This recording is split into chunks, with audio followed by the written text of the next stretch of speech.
오늘 좀 본문이 길기는 하지만 잘 짧게 축약해서 말씀을 전해드리도록 하겠습니다. 오늘 제목은 왜 지혜를 얻어야 하냐, 왜 우리가 지혜를 추구해야 하느냐 하는 문제입니다. 지혜는 적어도 이 잠언에서 지혜를 말할 때 가장 대표적인 것이 현인의 가르침이에요. 우리의 믿음의 조상, 부모, 지혜자들의 가르침을 의미합니다. 그래서 이 지혜라고 하는 것이 새삼스러운 게 아니라 조상 때로부터, 우리의 믿음의 조상 때로부터 계속해서 이렇게 우리에게 전수되어져 오는 그런 아주 귀한 것들이라, 귀한 것들. 우리가 삶을 살아가다 보면 삶의 아주 지혜로운 원칙들은 시대가 바뀐다고 막 바뀌는 게 아니에요.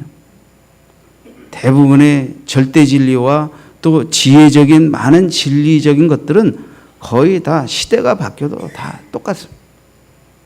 그리고 그런 것을 활용하고 적용하는 방법과 환경과 뭐 그 시대적인 상황이 조금 바뀔 뿐이지. 그래서 사람의 삶의 진리적인 요소, 그리고 그것을 바탕으로 활용해서 변화를 이루어가는 삶의 요소를 프로테이지로 따지면 우리가 변화해야 할 요소가 더 많은 것 같지만 거의 80% 정도는 진리적인 것이고 불변하는 것이고, 변화를 이루어가며 사는 영역은 20% 정도밖에 되지 않는데요. 근데 물론 그 진리와 지혜를 마음에 받아들이고 가치관과 습관과 행동으로 삼는 사람은 그만큼 변해야 할 것이 적겠죠. 근데 그러지 못하면 많이 변해야 되겠죠. 자, 여러분, 왜 우리가 지혜를 얻으라?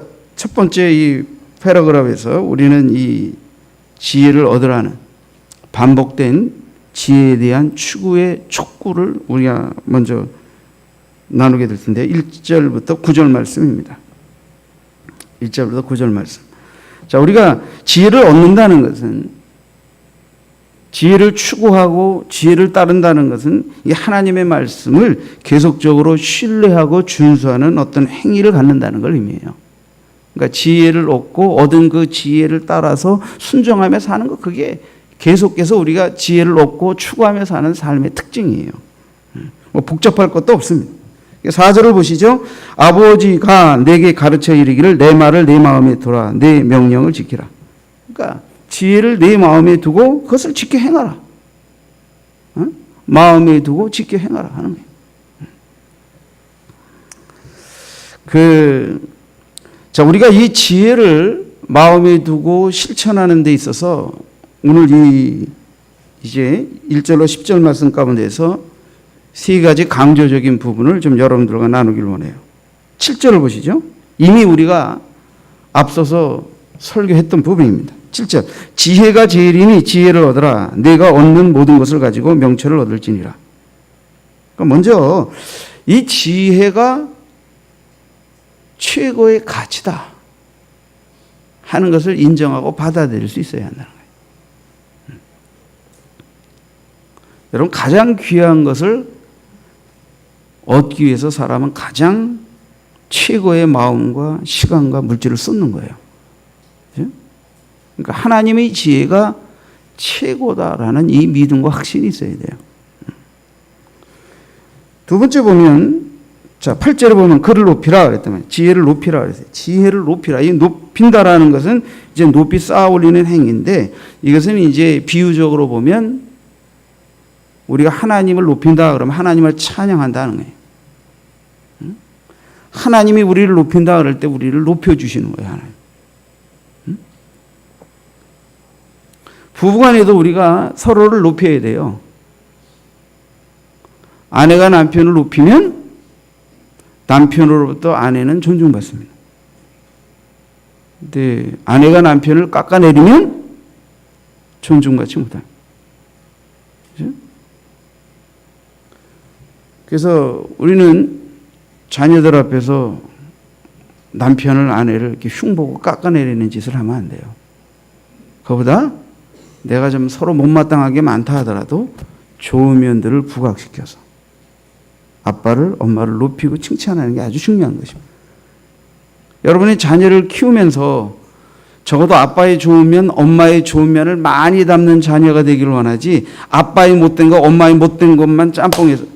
그러니까 우리가 자녀를 키우다 보면 엄마만도 못하고 아빠만도 못할 수도 있고 엄마, 아빠보다 훨씬 더 출중할 수도 있는데, 그것에 관한 교육의 관점은 간단해요.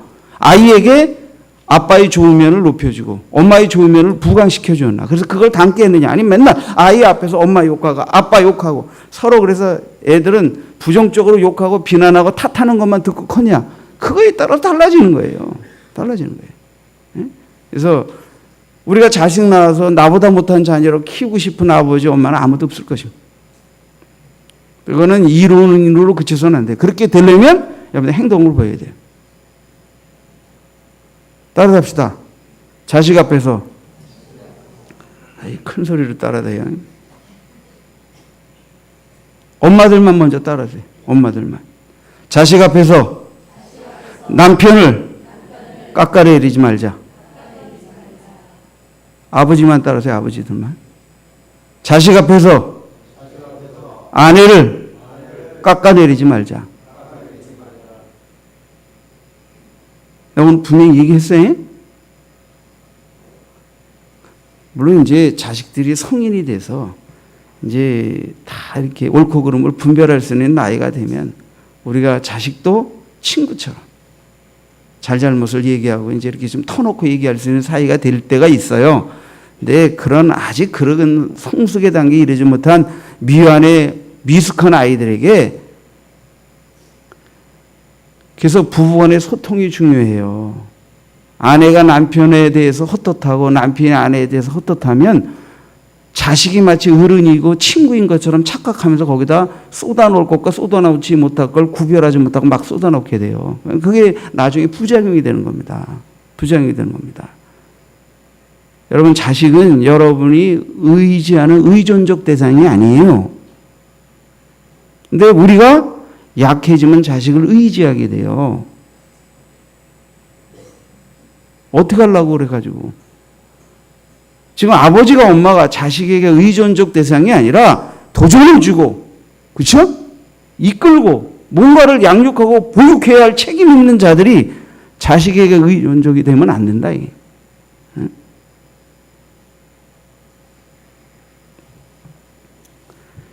여러분, 높이세요. 지혜를 높이면 지혜가 너를 높이 들리라. 높이라는 게. 두 번째는 품으라 그랬죠. 품으라. 품으라는 건 하바크라는 말로 포옹한다는 뜻입니다. 포옹한다. 그러니까 이거는 지혜에 대한 애정 강도를 의미하는 거예요. 포옹은.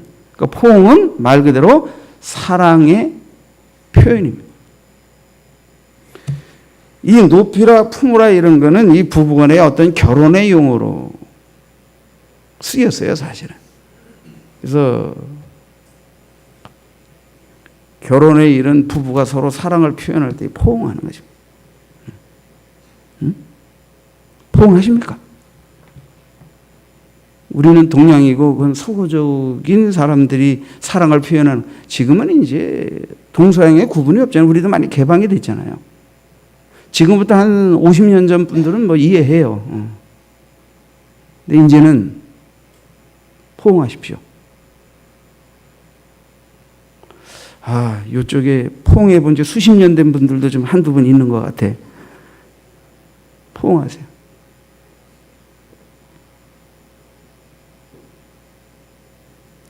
아내를 따뜻하게 포옹하면서 아무 말 없이 껴안아주고 토닥거려주면서 말 없는 친한 나의 내면의 너를 향한, 나에게 있어서 너는 나의 최고다라고 하는 최고의 사랑이. 응? 그런 것을 포옹을 통해서 전달해야 하는 겁니다. 전달해야 되는 거예요. 밤에 침실에서 둘이 누워 자는데 등을 맞대고 자고 삐치고 자고 손을 좀 건드리면 탁 밀치고 안 돼요. 뭐 물론 다투고 좀 서로 안 좋을 때는 그럴 수 있겠지만 진하게 포옹할 수 있는 사이가 돼야 돼. 진하게 포옹할 수 있는 사이. 남편의 포옹 속에서 아내가 의심 없는 남편이 나를 향한 진정한 사랑을 느낄 수 있게 해줘야 돼요. 아내가 진한 포옹을 남편에게 줄 때 나는 그래도 당신을 믿는다. 당신은 나의 최고의 남자다라고 하는 신뢰를 보여주고 존경을 보여주는 것을 느낄 수 있어야 돼요. 그럴 때 우리는 어떤 어려움 가운데도 다 이겨내는 삶을 사는 부부가 될 수 있는 겁니다. 포옹하세요? 남편이 멀리 가는데 포옹해서 여보 잘 다녀와 하고, 멀리서 돌아왔으면 여보 애써서 사랑해 하면서 자녀들 앞에서 좀 보이세요. 우리에게 좀 딸부잣집 남편들이 있는데 딸들하고 포옹하세요.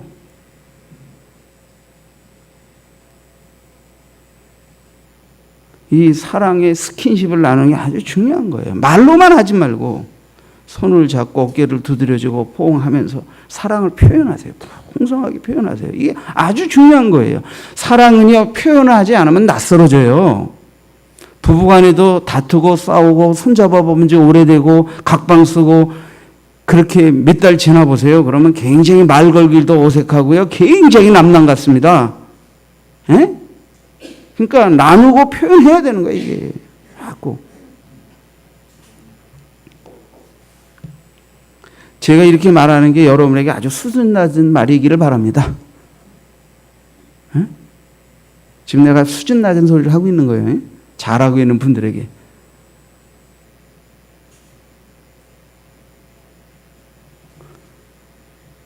저는 연애를 8년 하고 결혼 30주년을 지나서 집사람과 함께한 지 연애 8년, 결혼생활 30년에서 나이가 얼마 안 먹었는데도 38년을 같이 살았어요. 저는 연애도 할 만큼 한 사람이에요. 그래서 여러분들이 남편 아내 얼굴빛만 봐도 서로 깊게 포옹하는 사이인지 아닌지 딱 보면 압니다. 내가 표현만 안 하고 말만 안 할 뿐이지. 자, 제가 심각한 도전 하나 드릴게요. 신앙이 뭐냐? 교회에서 잘하고 남한테 잘하고 일 잘하고 돈 잘 벌고 그게 먼저가 아니에요. 신앙은 하나님께 배운 사랑을 나의 첫 번째 이웃인 남편은 아내에게, 아내는 남편에게 표현해내야 돼요. 그게 납득이 돼야 돼요. 서로 교감이 돼야 돼요. 여기서부터 신앙이 출발하는 거예요. 이걸 하고 싶어도 하기 어려운 수많은 혼란과 시험들이 우리 삶에 다가오게 됩니다. 이걸 극복해내야 되잖아요. 이걸 극복하지 못할 때 우리는 심각한 상처와 아픔을 끌어안고 삶을 살 수밖에 없게 되잖아요. 주님은 우리에게 절대로 그러실 분이 아니지만 인간은 내가 원하는 만큼 그렇게 되어지지 못하는 수많은 한계상을 만날 때도 있어요. 그러니까 우리 인간의 삶이 아프고 통증이 있고 힘들고 슬픈 거예요. 그러나 여러분 사랑하세요.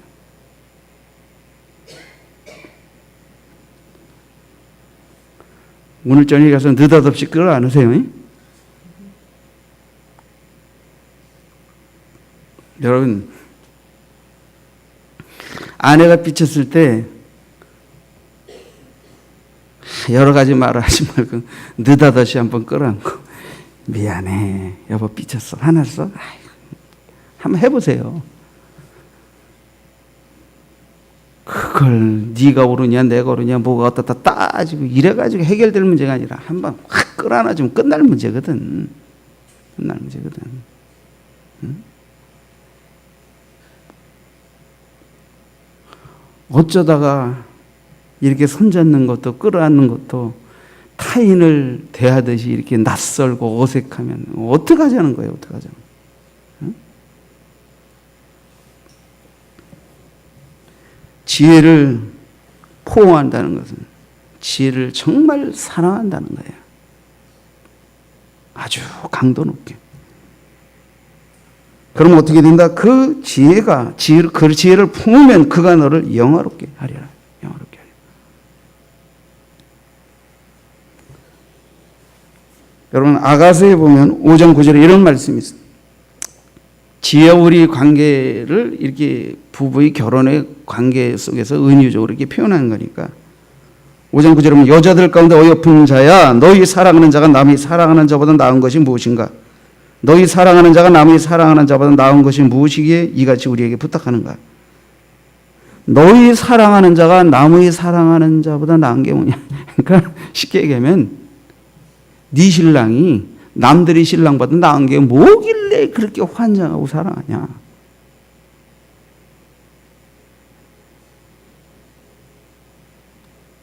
그러니까 지혜로운 아내는 남편 앞에서 남의 신랑들의 좋은 면을 얘기하며 투덜거리지 않습니다. 내 남편이 모든 사람보다 모든 면이 뛰어날 수는 없지만 남들에게 없는 내 남편에게만 있는 그 아름다운 개성을 사랑할 수 있는 여인이 되어야 돼요. 응?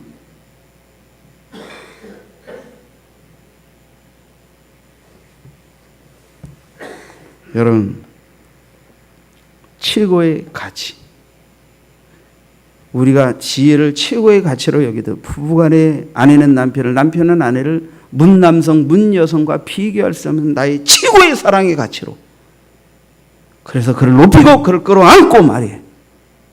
그를 칭송하고 하면 지혜가 우리를 높여주고 우리를 영화롭게 하듯 그 남편이 그 아내가 그 남편 그 아내를 영어롭게 하고 높게 만들어주는 것입니다.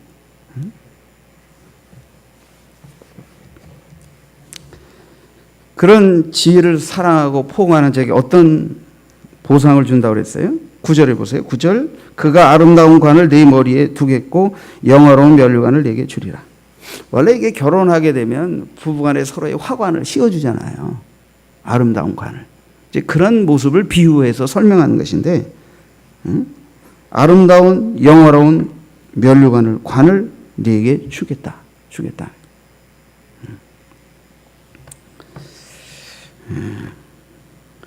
그 잠언 31장에 보면 현숙한 지혜로운 여인의 그죠 모습에 대해서 쭉 설명하고 있는데 그 중에 몇 절을 제가 읽어볼게요. 잠언 31장 26절에 입을 열어, 이게 이제 현숙한 여인을 말합니다. 지혜로운 여인은 입을 열어 지혜를 베풀며 그의 혀로 인애의 법을 말하며, 좀 건너뛰어서 28절에 그 자식들은 일어나 감사하며 그의 남편은 칭찬하기를, 29절에 덕행 있는 여자가 많으나 그대는 모든 여자보다 뛰어나다 하느니라.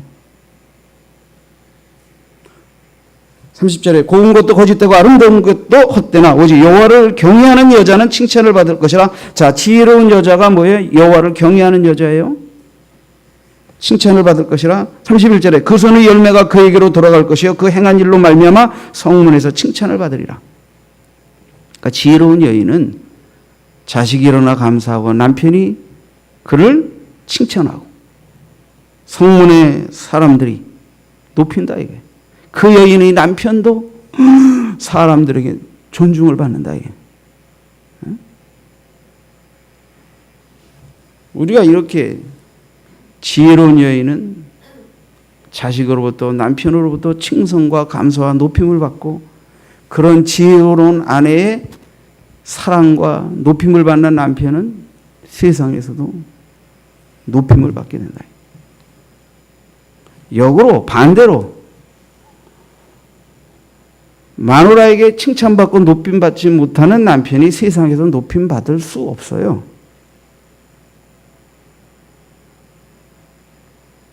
우리는 밖에서 높임받아가지고 그걸로 마누라한테 높임받을 거라고 생각을 하는데 그건 대단한 착각입니다. 부부관계라는 것은 여러분이 벌어다주는 돈, 명예, 그 어떤 위치보다 더 중요한 것은 그와 나의 개인적인 인격적 관계를 바탕으로 한 사랑이에요. 그게 빠져있는 상황에서 억만금을 벌어다준다 하더라도 그 안에는 행복해할 수 없는 것입니다. 그러니까 우선적인 것과 차선적인 것이 있어요. 우리는 남자들은 착각하는 것입니다. 밖에서 내가 뭘 어떻게 잘해가지고 아내를 행복하게 해줄 것이라고 생각하는데, 것으로만 행복이 되는 게 아니라 너와 나의 개인적인 친밀한 인격적인 비밀스러운 변함없는 신뢰를 바탕으로 한 사랑의 관계를 바탕으로, 그리고 거기에 것들이 더하여져서 행복을 풍요롭게 갖고 가는 거예요. 이 근본적인 것이 빠져 있는데 차선적인 것으로 어떻게 하겠다는 거예요. 아내로부터 순종과 공경과 높임을 받을 수 있는 남편, 남편으로부터 칭찬과 격려와 사랑을 아낌없이 받을 수 있는 아내가 된다는 게 아름다운 거예요. 서로 먼저 하려고 하면 거기서부터 놀라운 생명의 부흥, 자녀들이 잘 되는 역사, 밖에서도 힘있게 일하는 보람의 역사, 사람들로부터 칭찬받고 높임을 받을 수 있는 역사가 나타나게 되는 거예요.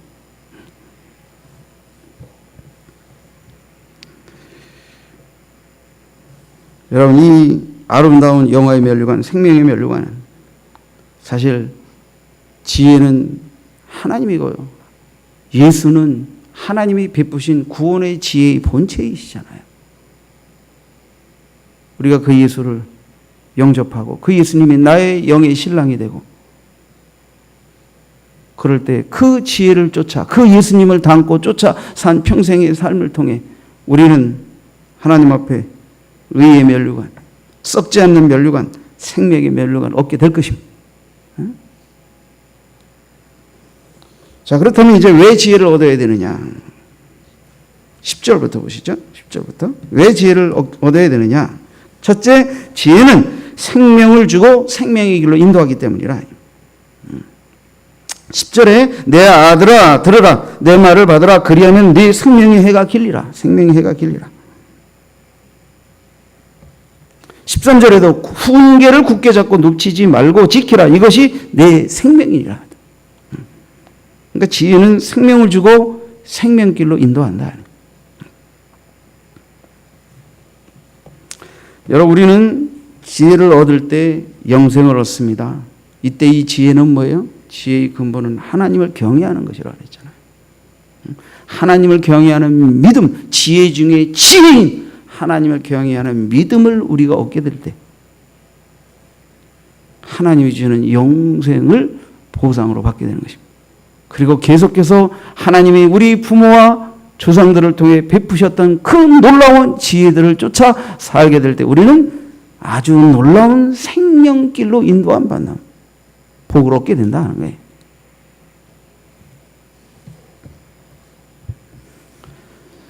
두 번째, 악인의 길에서 벗어나게 된다는 거예요. 악인의 길. 악인의 길의 결국은 사망입니다.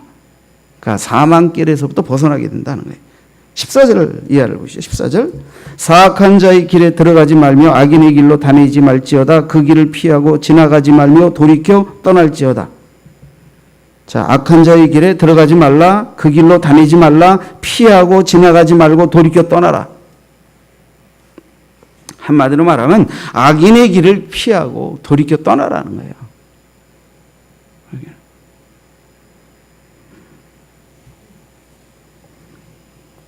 여러분, 악인은 어떤 자라고 했어요? 악을 행하고 사람을 넘어뜨리고 불의 떡을 먹고 강포의 술을 마신다.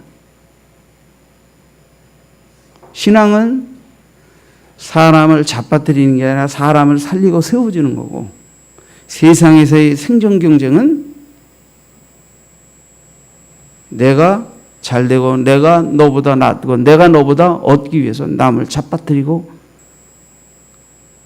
그죠? 그래서 악을 행하고 사람을 넘어뜨리고 불의의 떡을 먹고 강포의 술을 마신다.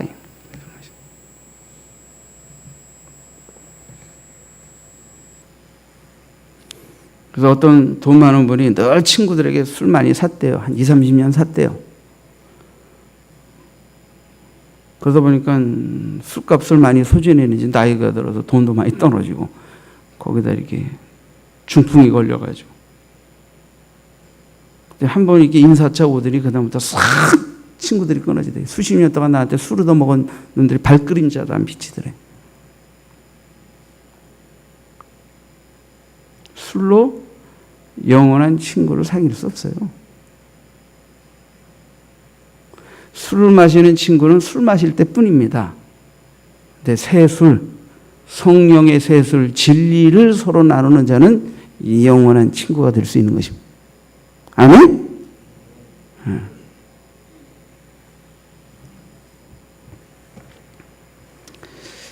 그래서 이 악인의 길, 나를 멸망으로 유혹하고 인도하는 그 길에서 벗어날 수 있는 거예요. 지혜를 사랑하고 지혜를 쫓게 됩니다. 세 번째는 의인으로 하여금 거룩한 빛된 삶에 이르게 한다. 18절, 19절을 보시죠. 의인의 길은 돋는 햇살 같아서 크게 빛나 한낮이 광명에 이르거니와 악인의 길은 어둠 같아서 그가 걸려 넘어져도 그것이 무엇인지 깨달지 못하느니라. 그러니까 의인의 길과 악인의 길을 지금 대조하고 있어요. 의인의 길은 빛 가운데로 다니는 길이다. 그거는 하나님을 경외하고 하나님의 백성으로서의 길. 악인의 길은 하나님을 모르고 구원을 모르고 영적인 눈이 감겨져서 멸망으로 가는지 모르고 다니는 그 길. 그걸 어둠과 빛으로 대조하고 있는 거예요. 근데 여기에 또 하나 대조되는 게 뭐예요? 어둠과 빛만 있는 게 아니라 그 빛이 떠오르는 태양 같아서 나중에 정오의 태양처럼 점점 그 빛이 더 밝아지게 된다. 밝아지게 된다. 이거는 뭐예요? 지혜의 빛을 따라 사는 사람이 그 지혜의 빛으로 말미암아 점점 더 환한 빛, 다시 말하면 더 성결하고 더 거룩한 삶의 찬란함에 이르는 그런 변화를 입는 삶을 살게 된다는 거예요. 살게 된다는 거예요. 그래서 지혜를 많이 소유하고 깨우쳐서 실천하는 사람은 대화를 나누어 보면요, 그에게서 상당히 많은 빛됨을 발견하게 돼요. 빛이 느껴진단 말이에요. 지혜가 느껴진단 말이에요. 응? 근데 지혜를 따라 살지 않게 되면 말하는 거나 행하는 것에 어두움이 많아요. 어두움이 많아요. 빛이 없다고. 응? 하나님을 알 뿐 아니라 하나님이 우리의 삶 속에서 베푸신 온갖 지혜들을 통하여 우리가 더 거룩하고 성결하고 빛된 정오의 햇빛 같은 삶으로 나아가게 될 때 우리의 삶은 정말 아름답고 영광스러울 수 있다. 잠언 14장 12절에 보면 이런 말씀이 있어요. 어떤 길은 사람이 보기에 바르나 필경은 사망길이니라. 이게 어두움을 쫓아서 사는 사람들은 그게 자기가 생명길이고 악을 행하고 수단과 방법을 가리지 않고 취하고 막 이렇게 해가지고 뭔가 되는 줄 아는데 나중에 어느 날 보니까 이게 사망길이라. 이게 사망길. 필경은 사망길이라.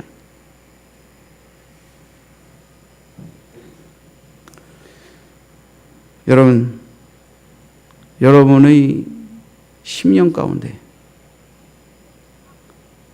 우리의 영원한 태양과 같은 지혜, 하나님, 그 믿음이 정오의 태양빛처럼 불타올라서 그런 지혜를 쫓아 산 삶을 인하여 결국 여러분들이 정말 지혜롭게 되어지고 환한 빛 가운데서 사는 사람과 같아지고 그렇게 산 자들에게 주어지는 축복과 영예로움이 여러분의 삶에 깃드는, 그래서 많은 사람들이 여러분에게 그 빛의 이유에 대해서, 그 지혜로움의 이유에 대해서 묻게 되는 삶에까지 이르는 축복이 있기를 원합니다.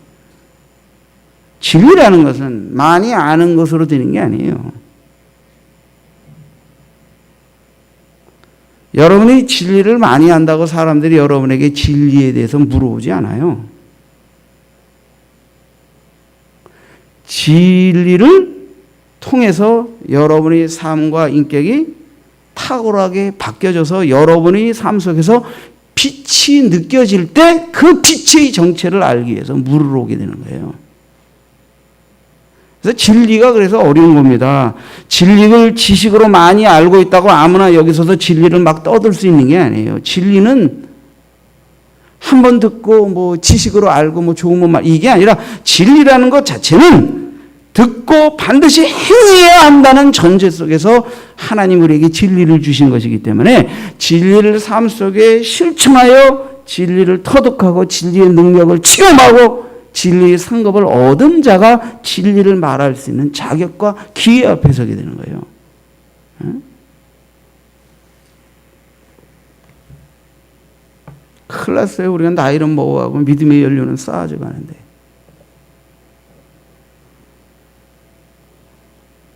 진리는 내가 막 일부러 사람을 찾아가서 진리를 전한다고 진리를 듣는 게 아니에요. 진리를 따라 산 삶의 빛이 인격을 통해, 삶의 모습을 통해, 직장 생활을 통해, 인간관계를 통해 그 빛이 드러나기 시작하면 자연히 그 빛 가운데로 사람이 몰려오게 돼 있는 겁니다. 자연스럽게.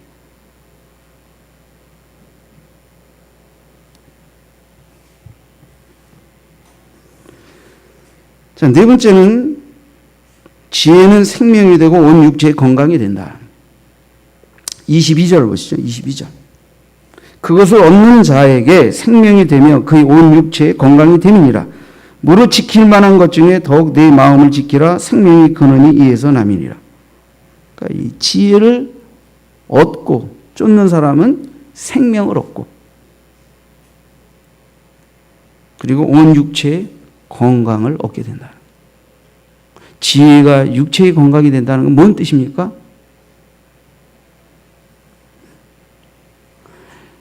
영원히 사는 것은 지혜 중에 지혜인 예수 그리스도를 믿고 거듭날 때지요.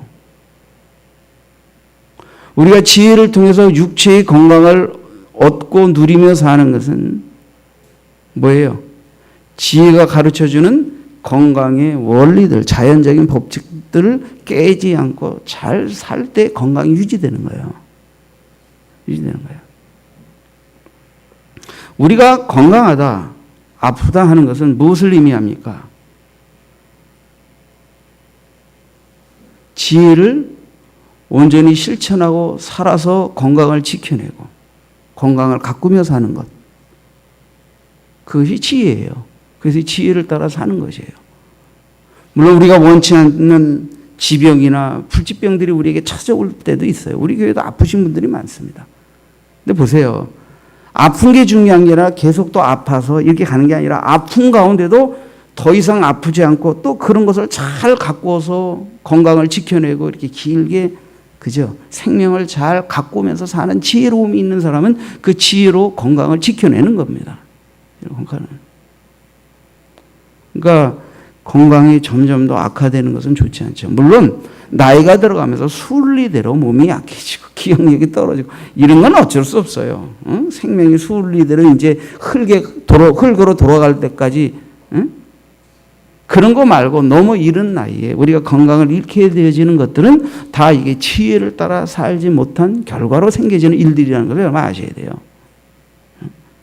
그러니까 지금 지혜가 지혜롭게 살았다. 근데 몸이 아프다. 그러면 안 된다는 거예요. 지혜롭게 살았다 하는 것은 뭐예요? 지금 아픈 몸을 더 악화되지 않도록, 그리고 건강을 회복시키는 국면으로 이 지혜가 우리의 몸을 끌고 가야 된다는 거예요. 그게 지혜롭게 사는 거라는 거예요. 지혜롭다고 하고 믿음이 좋다고 하고 기도 많이 하고 신앙은 좋은데 몸은 점점 더 악화되는 쪽으로 함부로 굴린다. 그거는 참된 신앙과 지혜의 삶이 아니라는 거예요. 이게. 그러니까 하나님은 우리의 믿음만 회복시키시는 분이 아닙니다. 하나님은 우리를 입체적으로 치료하시는 분이에요. 그래서 하나님이 행하시는 일을 보세요. 우리가 약해지면요, 산업이 약해지고 부부관계가 약해지고 몸도 약해지고 막 약해지면요, 하나만 약해지는 게 아닙니다. 막 그냥 이곳저곳에서 막 왕창 무너집니다. 그럼 하나님이 치료하실 때 어떻게 치료하세요?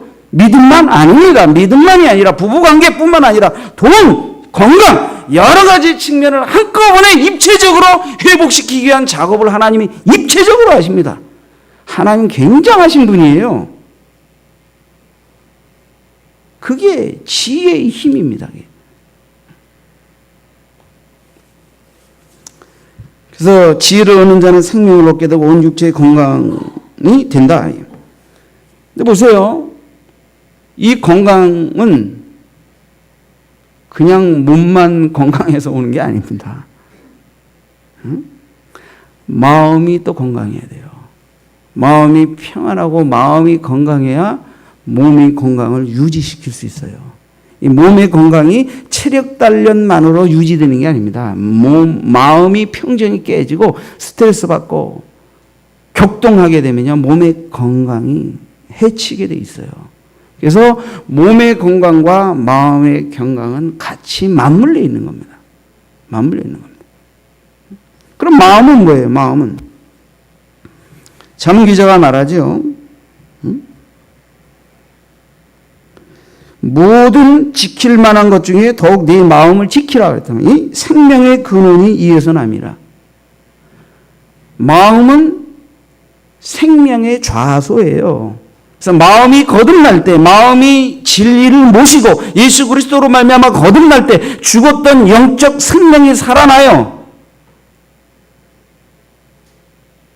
마음이 새로워지고 마음이 변화되고 마음 안에서 생명이 꿈틀거리기 시작하면 어떻게 돼요? 그것이 하나님을 향한 믿음이 되고 관계와 삶의 내 육체까지 회복과 건강의 역사로 영향력을 미치게 되는 것입니다. 그래서 마음을 지키라는 거예요. 마음을 지키라는 것은 뭐예요? 내 마음의 주인인 지혜, 하나님, 성령님을 모시고 진리를 쫓아 사는 이 믿음이 변질되지 않도록 마음을 굳건히 하라는 거예요. 굳건히. 사람이 무너지면 마음부터 무너집니다. 결심부터 무너져요. 그러니까 우리의 삶에 어려움이 다가올 때 어려움이 문제가 아니에요.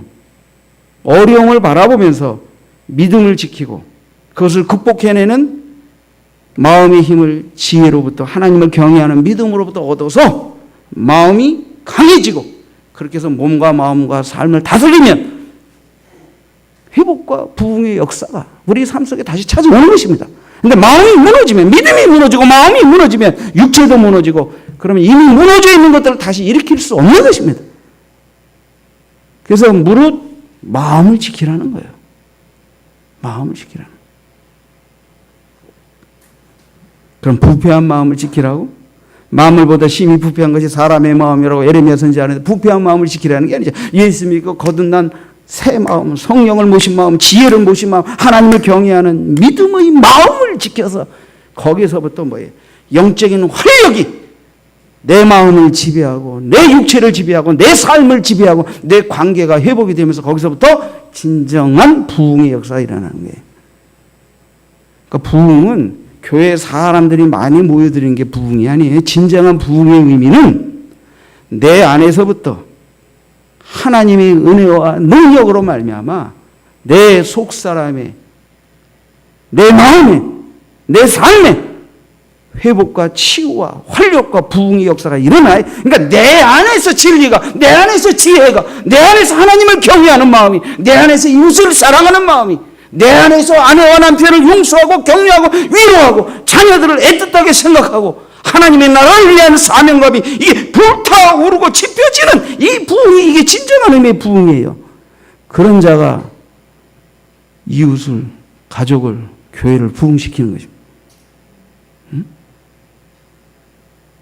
진리는 많이 알고 있어도 속이 냉랭하면 아무 소용이 없어요. 여기에 뜨거움이 일어나야 돼요. 그러니까 사랑은 지식이 아니에요. 사랑은 아주 행동적이고 체험적인 언어입니다.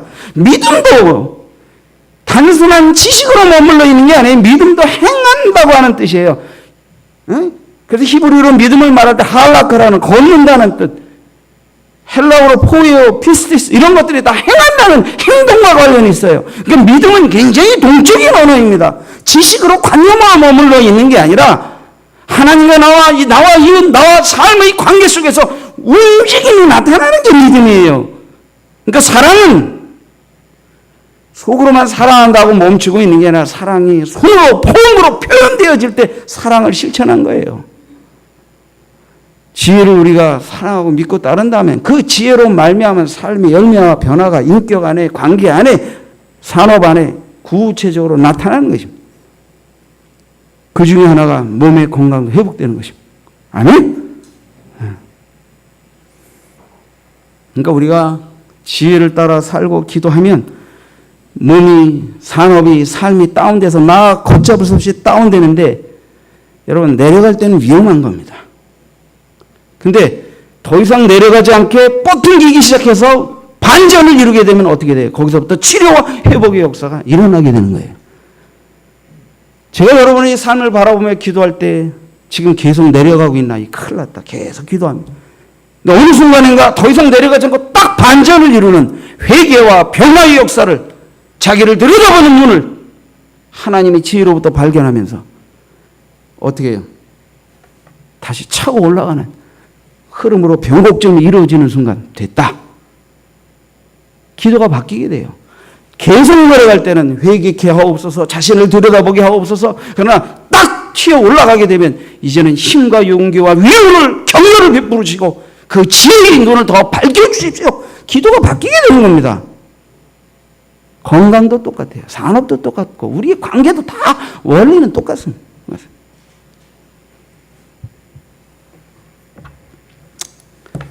여러분, 우리의 마음을 잘 지켜야 돼요. 마음을 지킨 사람은 몇 가지 특징이 있어요. 하나님을 향한 믿음의 마음을 지켜가며 사는 사람은 말이 왜곡되지 않아요. 굴절되지 않아요. 교활한 말이 없어요. 정직하고 솔직해져요. 정직하고 솔직해져요. 그러니까 말에 거품이 빠져버려요. 우리가 찬양 예배 때 감사를 나누는데 거기에 나와가지고 고상한 척 좋은 얘기만 하면서 온갖 미와 미사역으로 날 포장해서 몇 마디 감사해. 그거 가지고 하나님과 사람의 마음을 감동시키지 못해. 그냥 나의 상처와 아픔과 있는 그들의 모습을 드러내놓고 하나님 앞에 감사하며 받은 은혜를 내놓을 때 그걸로 인해서 사람들이 손가락질하지 않습니다. 누구나 다 그런 아픔과 상처가 있었기 때문에 오히려 격려하고 축복하고 위하여 기도해주고, 그리고 우리의 마음은 자유를 얻습니다. 정말 자유를 얻습니다. 그죠? 여러분, 내가 이혼의 상처가 있었다. 그 누구에게도 나의 이혼한 사실을 모르는 집단에 들어가서 이혼하는 척하면서 평생을 산다고 행복할까요? 그래요. 내가 그런 일이 없어야 하지만 내 지나온 생애 속에서 이혼의 아픔과 상처가 있었습니다. 그러나 하나님의 은혜 가운데 내가 이렇게 회복되고 치유되고 행복을 되찾아 삽니다. 이게 그냥 딱딱하게 딱 까발리고 얘기하면요, 더 이상 그런 감옥에 갇혀서 고민할 필요가 없는 거예요. 그렇죠? 뭐가 자유예요? 숨겨서 자유를 얻는 게 아니에요. 뭐 그렇다고 일부러 내 칩으로 막 까발리라는 건 아니지만 우리 언어가 정직하고 진실되고 거품이 없게 되면요, 훨씬 더 편합니다. 지혜를 따라 사는 사람은 그걸 알아요. 왜? 인생이 다 거기서 거기라는 걸 알기 때문에. 그 다음에 바른 시야를 가져야 돼요. 보는 눈이 올바라야 돼요.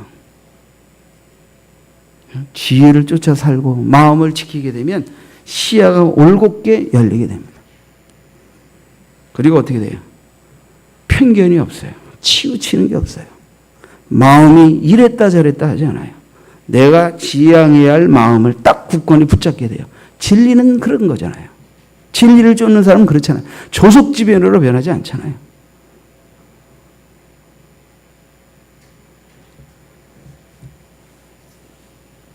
자, 여러분, 우리는 마음의 지혜를 얻게 되면 생명이 살아나고, 마음에 풍성한 지혜가 거하게 되면 생명도 풍성하게 우리 마음 가운데 분출이 되게 되는데, 이것은 나와 나의 관계, 나와 너의 관계, 나와 몸의 관계, 나와 것의 관계 속에 놀라운 변화를, 생명의 능력을 창출해낸다.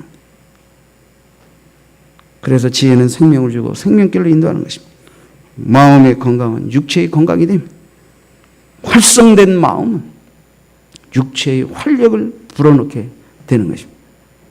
그러니까 우리가 지혜를 따라 산다는 것은 추상적인 관념과 이념이 아니고 구체적으로 우리의 삶에 변화와 부흥과 활력을 가져다 주는 거예요.